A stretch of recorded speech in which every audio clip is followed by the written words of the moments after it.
তো বন্ধুরা, আজ আমি যাচ্ছি মায়ের কাছে।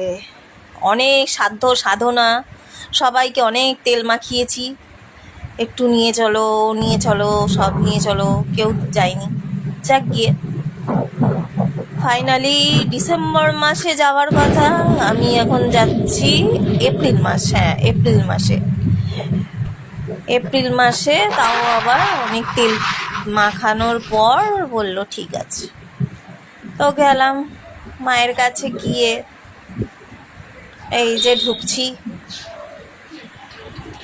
মাঝে মাঝে ভাবি মায়ের মূর্তিটা আমি নিয়ে বাড়িতেই চলে আসি, কারণ ওই বারবার যাওয়ার থেকে বরঞ্চ ভালো বাড়িতে নিয়ে এসে রেখে দেবো, হয়ে যাবে। এই যে একটা ড্রামের দাম হচ্ছে 40 টাকা, মানে কিভাবে গলা কাটা যায়। এই যে আমাদের রানী রাসমণি, এখানে আবার নতুন নতুন স্ট্যাচু বসিয়েছে, অনেক ভালোই লাগছে দেখতে, গঙ্গার ধারে।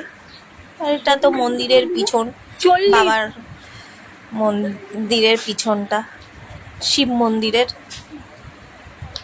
এই যে জোয়ার আছে, ভালো জোয়ারের জন্য একটু জলও তুলে নিলাম। 40 টাকা দিয়ে কিনেছি বলে কথা। তো চলো, যা হয়ে গেল, বাড়ি ফেরা যাক, টাটা।